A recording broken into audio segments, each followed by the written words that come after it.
Olá, meus amores, tudo bem com vocês? Sou a professora Melissa e estou aqui para te ajudar. Hoje a gente vai falar sobre velocidade, sobre rapidez das reações. Vamos ver essa aula de uma maneira bem prática, bem fácil e bem simples. Não se esqueça de se inscrever no nosso canal e de ativar as notificações para ficarem atentos sobre todas as novidades. Em breve, mais vídeos para vocês.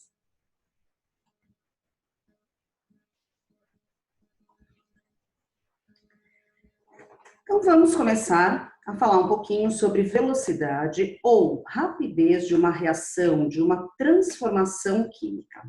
Quando a gente tem uma reação química acontecendo, por exemplo, reação entre A mais B formando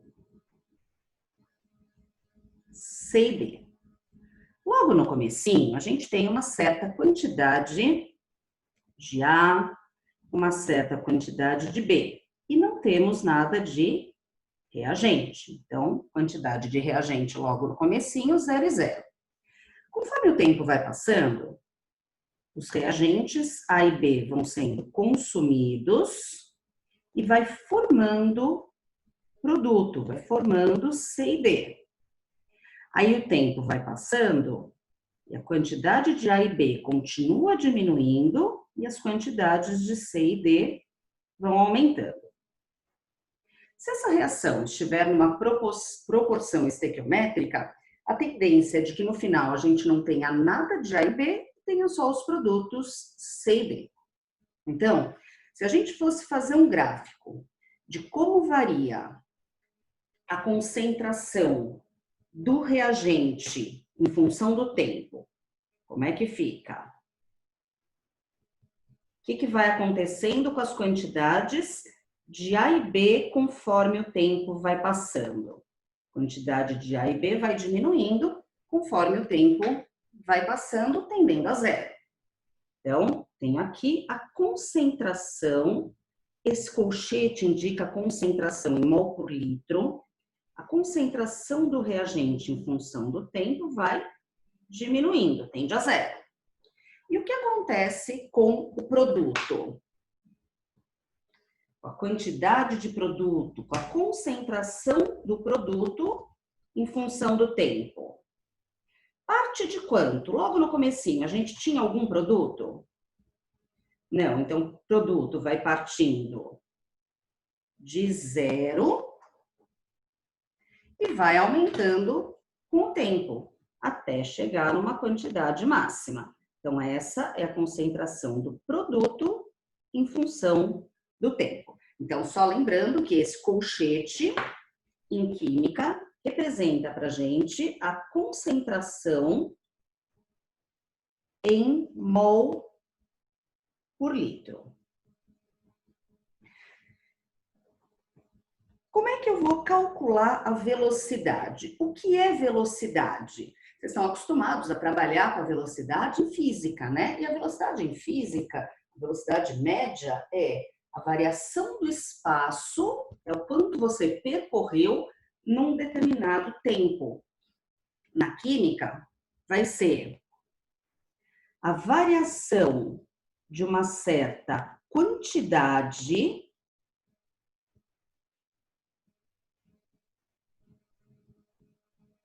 em função da variação do tempo. E essa quantidade pode estar em qualquer unidade. A gente pode trabalhar em gramas, em litros, em toneladas, ou o que normalmente a gente faz é trabalhar com a concentração em mol por litro. Mas vamos entender aqui uma coisa.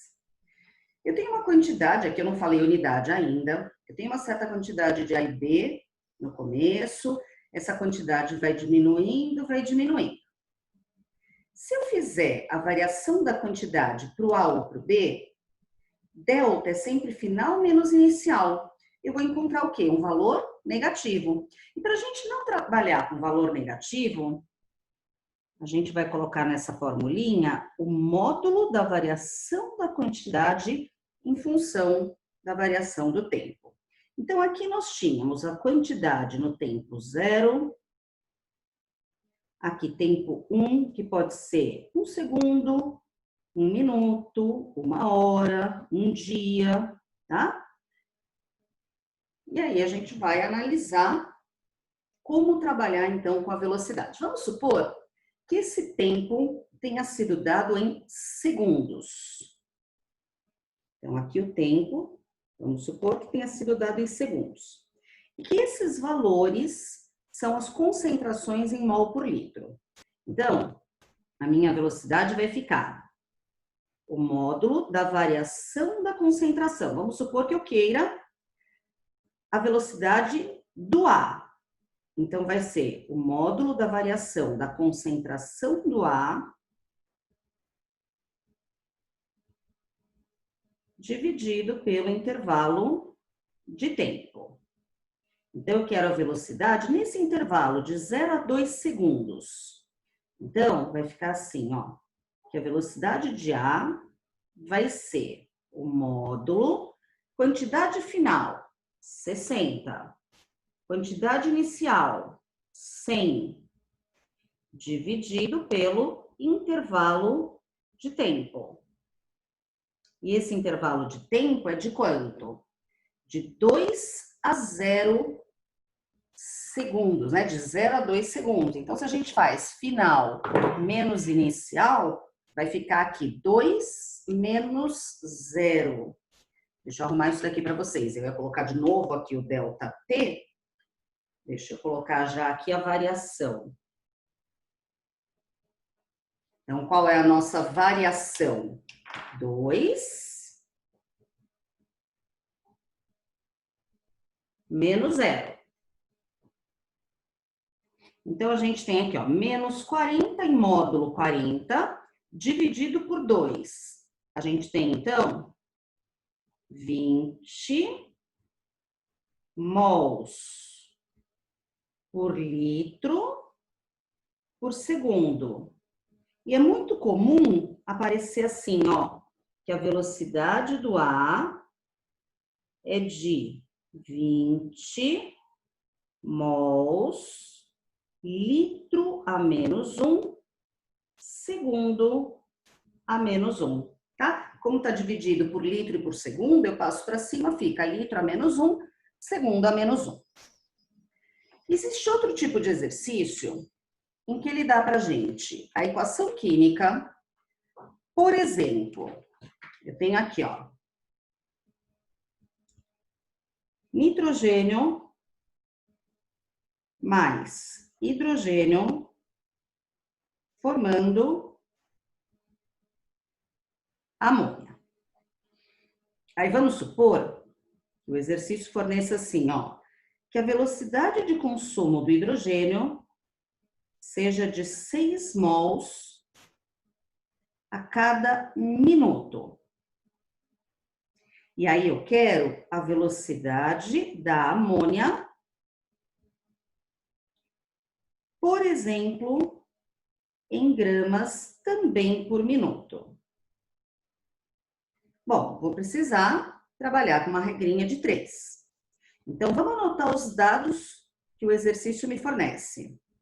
Quanto de hidrogênio? Olha aqui, ó, embaixo do hidrogênio, eu vou colocar 6 mols. Por enquanto, eu esqueço o tempo, depois no finalzinho a gente volta no tempo. E eu quero a quantidade de amônia, vou colocar aqui um X, em gramas. Depois eu penso no tempo. Se aqui está em mol, embaixo tem que estar em mol também. Aí eu vou olhar na equação quantos mols a gente tem. Aqui a gente tem 3 mols de H2. Então, aqui, ó, 3 mols. E aqui? Eu tenho 2 mols de amônia. Só que eu posso deixar aqui em mol? Não, porque na linha de cima foi dado em gramas. Então, eu preciso calcular a massa molar do NH3, que muitas vezes o exercício fornece, ou ele dá que o nitrogênio vale 14 gramas por mol e cada hidrogênio vale 1 grama por mol. Então, a massa molar do NH3 vai ser de 17 gramas por mol. Isso é dado, tá? Então, aqui vai ficar 2 vezes 17. E aí, eu vou fazer essa regrinha de 3. Vou multiplicar aqui em cruz. E a gente vai ter que esse X é igual a 68 gramas. Aí, eu escrevo assim, ó, que a velocidade da amônia é de 68 gramas. Agora, esses 68 gramas foram produzidos em 1 minuto.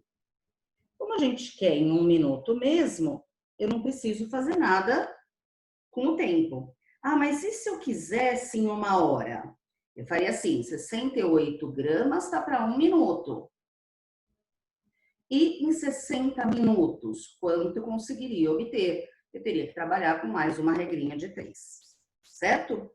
Agora, qual a diferença da velocidade média para velocidade instantânea? Então, vamos pensar um pouquinho na física, que vocês estão um pouco mais acostumados, né? Por exemplo, eu saio daqui, eu moro em São Paulo, eu saio daqui e chego em Campinas em cerca de 1 hora. E daqui até Campinas tem 100 quilômetros. Aí você fala, sua velocidade média foi de 100 km por hora. Mas significa que o tempo todo eu estive andando a 100 km por hora? Eu saí aqui na minha rua já a 100 km por hora? Não, foi uma média.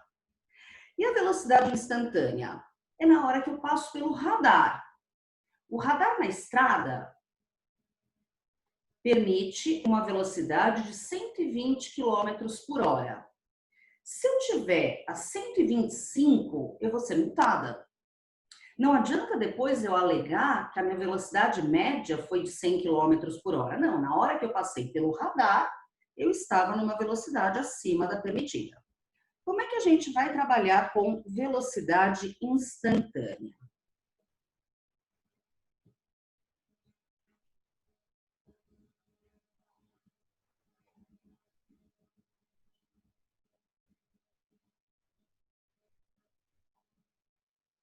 Normalmente, quando é para a gente trabalhar com velocidade instantânea, o exercício fornece para a gente um gráfico. Então, vamos supor que ele forneça o gráfico, e aí vocês vão me falar se esse gráfico é de reagente ou de produto. Você vai pensar e vai falar alto aí. Ó, é um gráfico de concentração em função do tempo.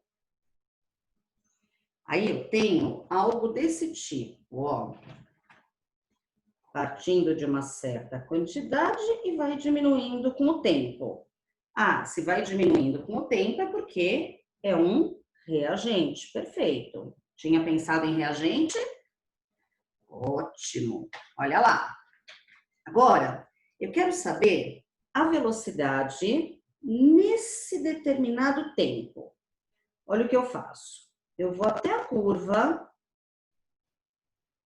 e aí eu vou traçar uma reta tangente a essa curva que passa por esse ponto. Normalmente, o exercício já fornece essa reta traçada, tá?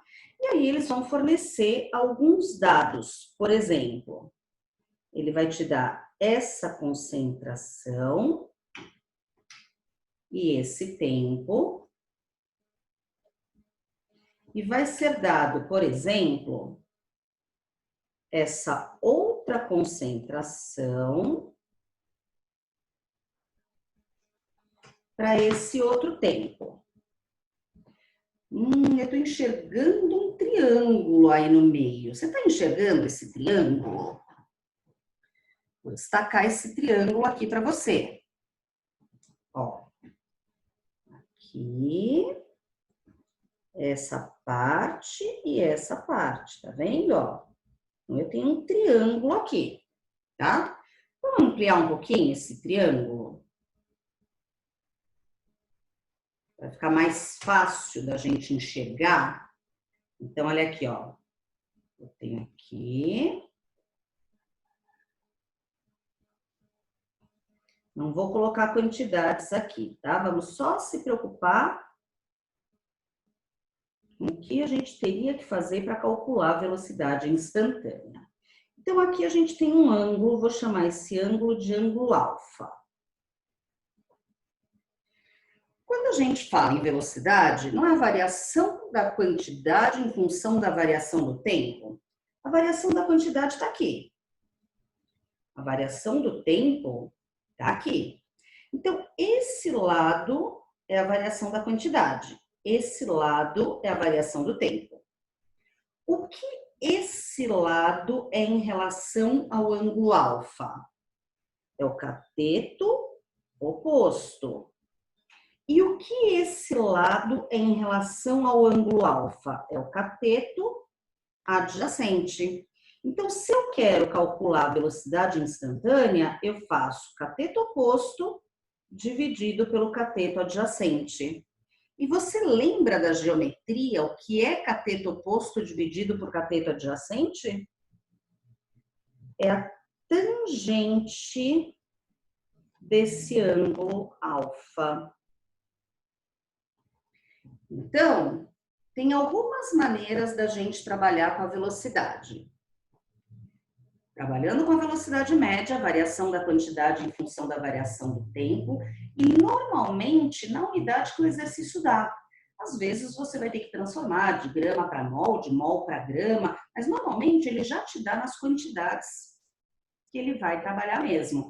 Então aqui eu já forneci as concentrações em mol por litro e o tempo em segundos. Então é a variação da concentração pela variação do tempo. Lembrando que variação, que delta, é sempre final menos inicial. E para a gente não precisar trabalhar com sinal negativo, a gente coloca o módulo da variação da quantidade em função da variação do tempo.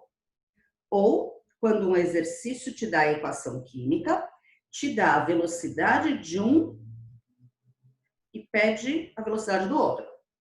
Então, você vai ter que fazer uma regrinha de 3. Como você trabalha com estequiometria? Ou quando ele pede velocidade instantânea. Geralmente já vai vir essa reta tangente traçada. A gente vai achar um triângulo ali no meio com valores conhecidos. Então, essa concentração é conhecida, essa concentração é conhecida. Então, eu consigo descobrir qual é esse valor. Esses tempos aqui são dados também. Então, eu conheço essa variação do tempo. E aí, é cateto oposto por cateto adjacente. Ou seja, a velocidade é a tangente do ângulo alfa. Tudo bem?